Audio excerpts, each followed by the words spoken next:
그런즉 형제들아 어찌할까? 너희가 모일 때 각각 찬송시도 있으며 가르치는 말씀도 있으며 계시도 있으며 방언도 있으며 통역함도 있나니 모든 것을 덕을 세우기 위하여 하라. 만일 누가 방언으로 말하거든 두 사람이나 많아야 세 사람이 차례를 따라하고 한 사람이 통역할 것이요 만일 통역하는 자가 없으면 교회에서는 잠잠하고 자기와 하나님께 말할 것이요 예언하는 자는 둘이나 셋이나 말하고 다른 이들은 분별할 것이요 만일 곁에 앉아있는 다른 이에게 계시가 있으면 먼저 하던 자는 잠잠할지니라. 너희는 다 모든 사람으로 배우게 하고 모든 사람으로 권면을 받게 하기 위하여 하나씩 예언할 수 있느니라. 예언하는 자들의 영은 예언하는 자들에게 제재를 받나니 하나님은 무질서의 하나님이 아니시요 오직 화평의 하나님이시니라. 모든 성도가 교회에서 함과 같이 여자는 교회에서 잠잠하라. 그들에게는 말하는 것을 허락함이 없나니 율법에 이른 것 같이 오직 복종할 것이요 만일 무엇을 배우려거든 집에서 자기 남편에게 물을지니 여자가 교회에서 말하는 것은 부끄러운 것이라. 하나님의 말씀이 너희로부터 난 것이냐 또는 너희에게만 임한 것이냐. 만일 누구든지 자기를 선지자나 혹은 신령한 자로 생각하거든 내가 너희에게 편지하는 이 글이 주의 명령인 줄 알라. 만일 누구든지 알지 못하면 그는 알지 못한 자니라. 그런즉 내 형제들아 예언하기를 사모하며 방언 말하기를 금하지 말라. 모든 것을 품위 있게 하고 질서 있게 하라. 기도하겠습니다. 하나님, 오늘도 우리에게 덕을 세우라고, 내가 너희에게 준 그 은사를 가지고 너희가 자랑을 할 것이 아니라 덕을 세우라고 하시는 주님의 말씀을 오늘도 듣게 됩니다. 하나님, 우리에게 오늘도 덕이 있는지, 내가 은사는 가졌는데 과연 그 은사를 가지고 덕을 세우는지, 나의 교만을 세우는지, 나의 혈기를 세우는지, 나의 자랑을 세우는지 오늘도 우리가 회개하고자 하오니 살아계신 하나님 아버지, 우리 자신을 보게 하여 주시고 오늘 이 말씀을 통하여서 하나님, 내 안에 가진 주님께서 주신 이 선물로 내 공동체에서, 내 가정과 교회에서 덕을 세우는 우리가 될 수 있도록 오늘도 말씀으로 우리에게 힘있게 역사하여 주시옵소서. 주님께서 오늘도 우리에게 그렇게 덕 세우는 은혜를 주실 줄 믿사오며 살아계신 예수님 이름 받들어 기도드립니다. 아멘.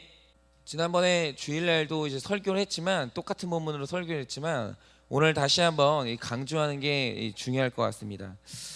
한번 그런 질문을 해봤으면 좋겠습니다.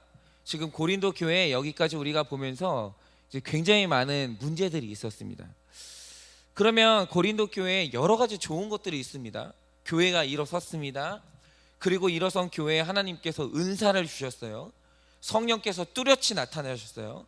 여러 가지 일들이 있는데, 그런데 문제는 그 고린도 교회에 여러 가지 이제 일들이 일어났다는 것입니다.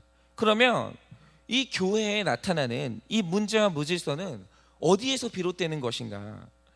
우리가 여기서 먼저 느껴야 될 충격이 하나 있는데, 그 당시 이제 성도들과 우리 사이에 괴리가 있습니다. 그게 뭐냐면, 우리는 고린도전서를 읽으면서 이 교회에 나타나는 모든 일들이 참 질서가 없다, 무질서하다 라고 그렇게 우리는 인식을 하게 되죠. 그런데 이 당시 고린도 교회 성도들이 자신들의 교회에 나타나는 현상을 뭐라고 느꼈는가 하면 이것이 바로 자유라고 느꼈다라는 거예요. 여러분, 바로 이겁니다. 바울은 고린도 교회에 나타나는 문제의 원인을 자유가 잘못 정의됐다라고 그렇게 봤다는 겁니다. 그 증거가 뭐냐면, 신구약을 통틀어서 자유라는 단어가 가장 많이 언급되는 성경이 갈라디아서와 고린도 전후서예요. 특별히 고린도 전서를 보면 자유라는 단어의 뜻을 바로잡으려고 하는 이 사도 바울의 노력이 보인다는 것입니다. 그러면 고린도 교회 성도들이 가졌던 이 자유의 개념이 뭔가? 여러분, 간단합니다. 내가 원한다, 혹은 성령님께서 지금 나에게 충동을 주신다 라고 하면 그것을 해도 되는 권리, 그것을 해도 되는 것, 그것을 이제 자유라고 생각했는데, 그러니까 이 예배 시간에 이제 어떤 일이 일어나냐면, 예배 시간에 갑자기 방언이 하고 싶어요. 그거는 내 느낌이죠. 방언이 하고 싶어요. 그러면 갑자기 그 자리에서 큰 소리로 일어나서 방언을 합니다. 그런데 또 어떤 사람은 신령한 노래가 하고 싶어요. 내 마음에 충동이 일어나요. 그러면 옆에서 방언하고 있는데 옆에서는 노래를 흥얼흥얼 하는 겁니다. 그 와중에 앞에서 말씀 전하는 사람은 큰 소리로 또 말씀을 계속 전해요. 그러니까 여러분 생각을 해보세요. 지금 어떤 사람은 제가 지금 설교하고 있는 중간에 어떤 분이 이 앞에서 방언하고 있고 또 어떤 분은 여기서 지금 노래를 하고 있어요. 여러분은 이 예배 시간이 여러분 어떻게 느껴지겠습니까? 그러니까 얼마나 시끄럽겠어요. 도대체 이 시간이 기도하는 시간인지 노래하는 시간인지 아니면 이 시간이 설교 말씀 전하는 시간인지 너무 어지럽잖아요. 근데 문제는 뭐냐면 성령님이 내 마음에 충동을 줬다, 감동을 줬다고 하면 누구도 제재를 안 하는 거예요. 그런데 이 문제는 고린도 교회 성도들이 이걸 무질서가 아니라 자유라고 봤다는 거예요. 자유. 그래서 바울은 고린도 교회 성도들을 향해 하나님이 주시는 자유의 참된 정의를 제시하는데 그게 뭐냐면 진짜 자유는 덕이라는 거예요. 그러면 참된 자유, 덕이라는 것이 뭡니까? 그건 이렇게 설명할 수 있는데요. 우리 성도님들, 이 자유의 본질이 뭡니까? 여러분, 자유라는 것의 본질은 뭐냐면 권력입니다. 왜 자유의 권력이 이 본질이 권력인가? 쉽게 생각하면 이렇게 생각하시면 됩니다. 한 회사를 본다고 하죠. 아주 잘 돌아가고 있고 체계가 잘 잡힌 한 회사를 보면 100명의 사람이 있죠. 100명의 사람이 있는데 100명의 사람이 있으면 100명의 사람이 똑같은 권력을 가진 게 아니에요. 언제나 질서가 있고 언제나 잘 돌아가는 이 조직을 보면 100명에게 직급을 나눠요. 그런데 이 직급을 나누고 권력을 나누는데 그 가장 위에 누가 있습니까?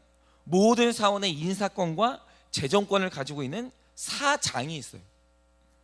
그런데 모든 권한을 가진 사장과 그 밑에 있는 사원이 만난다고 할 때 여러분 그러면 사장이 사원의 시간에 맞추겠습니까? 사원이 사장의 시간에 맞추겠습니까? 당연히 사장의 시간에 맞추겠죠. 여러분 사장은요 아주 자유롭게 자기가 가장 편하고 자기가 원하는 시간에 만나면 돼요. 내가 원할 때 만나는 거예요. 그리고 만나기 싫으면 안 만나면 돼요.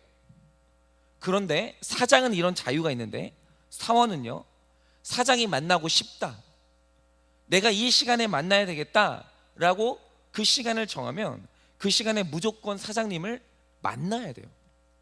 아무리 만나기 싫고 아무리 중요한 일이 있어도 사장님이 만남의 시간을 정했으면 내 시간을 포기하고 사장님이 원하는 시간에 만나야 돼요.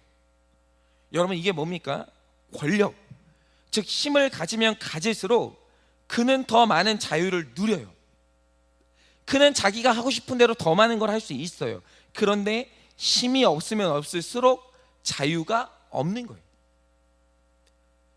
자유를 더 많이 가진 사람에게 자유가 없는 사람이 양보해야 되는 거예요.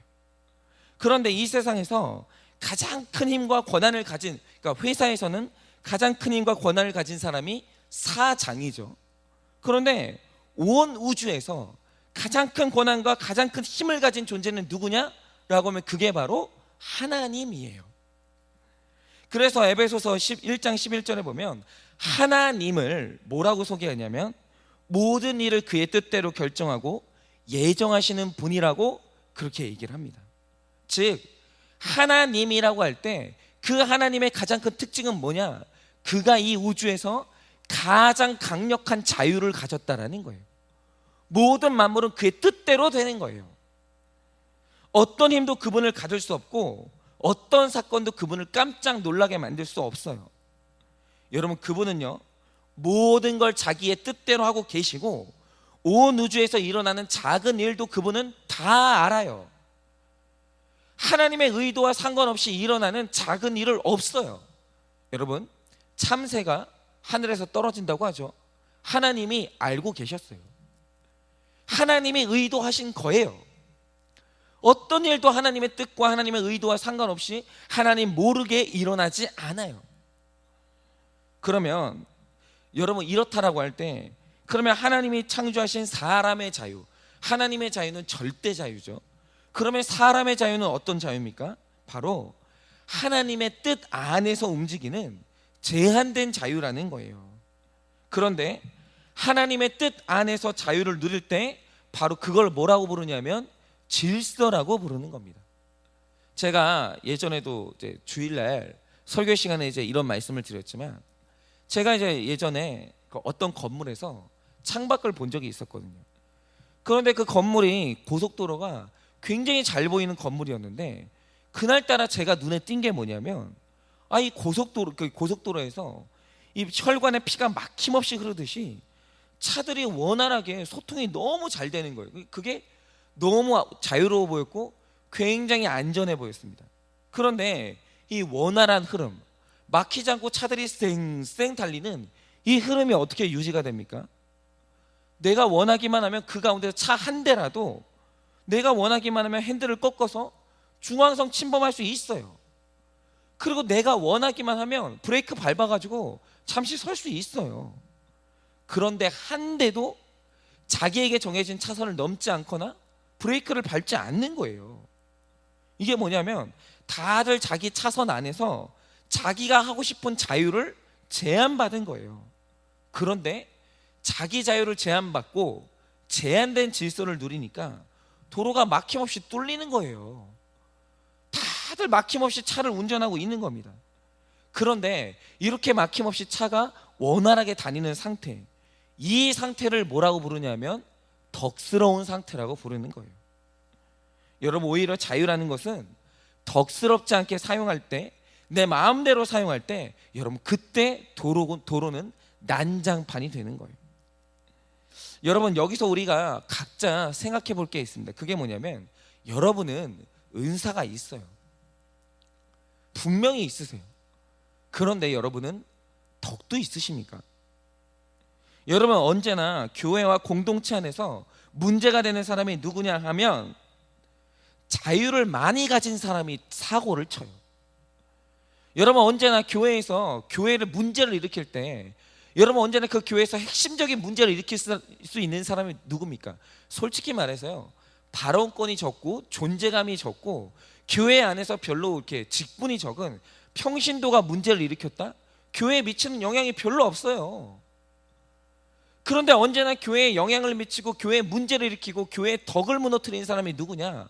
더 많은 직분을 가지고 더 많은 권한을 가진 사람이 덕이 무너졌을 때, 여러분 그때 교회가 어지러워지는 거예요.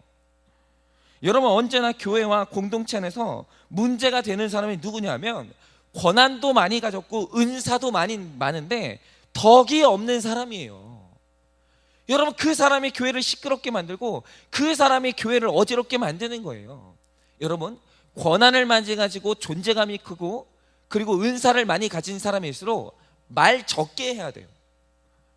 하고 싶은 말 적게 해야 되고 자기가 하고 싶은 거 절제해야 돼요. 근데 그 사람이 자기를 절제하지 못하는 순간 교회는 심각한 타격을 받기 시작해요.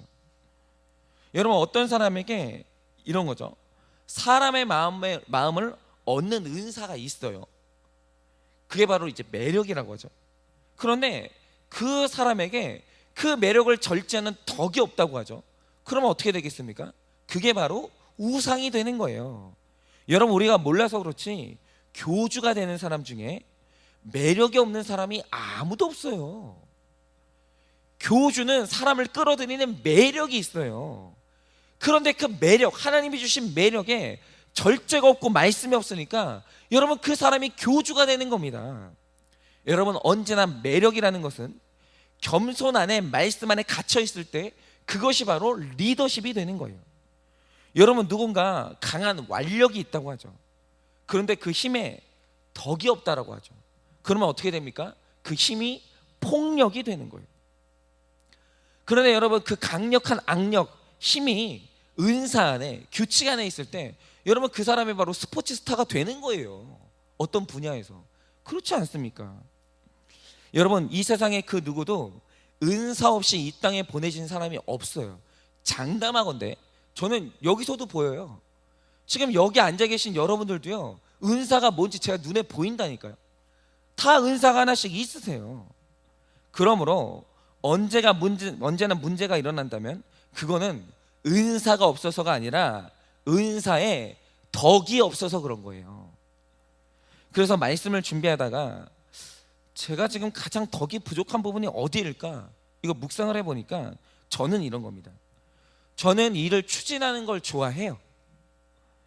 그리고 일을 빨리 하는 걸 굉장히 좋아합니다. 저 빠른 걸 좋아해요. 빨리 잘하는 건 아닌데 빨리 하는 걸 좋아해요. 그런데 여러분, 일을 빨리 한다는 것 자체는 나쁜 게 아니죠. 그런데 저의 빠른 속도에 문제가 뭐냐면 기다림이라는, 인내라는 덕이 없어요. 빠른 걸 좋아하는데 인내라는 덕이 없으니까 이게 어떻게 되냐면 자꾸 빠르기는 한데 급해져요. 여러분, 빨라도 차근차근 할 수 있거든요. 그런데 저는 빠른데 자꾸 급해지는 거예요. 그래서 빠른 기질에 덕이 없어서 급해지니까 여러분 자꾸 있잖아요. 제가 말을 빨리 해요. 빨리 말하고 싶어요. 근데 문제는 뭐냐면 덕이 없으니까 급해지니까 말 실수하게 돼요. 그러니까 빨리 하더라도 해야 될 말인지 아닌지 한 번쯤 생각해보고, 10번 생각해보라는 것도 아니에요. 한 번 생각해보면 될 거 아니에요. 근데 생각이 없이 말을 하니까 자꾸 말 실수가 일어나는 거예요. 그리고 인생이 제가 너무 괴로운 겁니다. 제가 이제 목회를 시작한 지 7개월 지났는데 너무 빨리 열매를 맺고 싶으니까 급해지면서 제가 초조하고 불안해요. 자꾸 초조하고 불안해요. 여러분, 이게 절제가 안 되면 제가 자꾸 무리수를 두게 되는 거예요. 그리고 마음이 급하니까 점점 제 마음의 안식이 사라지고, 그 마음의 안식이 사라지면 여유가 없어지면서 짜증을 내는데, 누구에게 짜증 내겠습니까? 제가 설마 성도님들한테 짜증 내겠습니까? 그게 아니라 전부 아내한테 쏟아지는 거죠. 그러면 다 잃어버리는 겁니다. 이게 뭐냐면 제가 덕이 없는 거예요. 빠른 거는 좋은데 인내라는 덕이 없으니까 자꾸 급해지는 거예요. 여러분, 급한 사람한테 좋은 열매 못 맺습니다. 급한 사람은 반드시 실패하고, 급한 사람은 반드시 무리하고, 급한 사람은 반드시 뭔가 놓치게 되어 있어요. 그런데 제가 그런 사람인 게 제가 느껴지는 겁니다. 그래서 오늘 아침에 저는 제 은사 위에 이 기다림의 덕을 달라고, 인내의 덕을 달라고, 그래서 급하지 않게 해달라고 제가 그렇게 저 자신을 놓고 기도를 하려고 합니다. 오늘 여러분도 한번 생각을 해보시죠. 여러분은 어떤 은사가 있으십니까? 그래서 은사가 있는 거는 좋은데 그 은사에 덕이 있으십니까? 오늘 하루 내 받은 은사에 절제를 받아, 질서를 부여받아서 덕을 세우시는 여러분 되시기를 여러분 제가 축복을 드립니다. 여러분, 자유는 덕스러워야 돼요. 은사는 덕스러워야 돼요. 여러분, 언제나 절제하시기를 예수님의 이름으로 축원을 드립니다.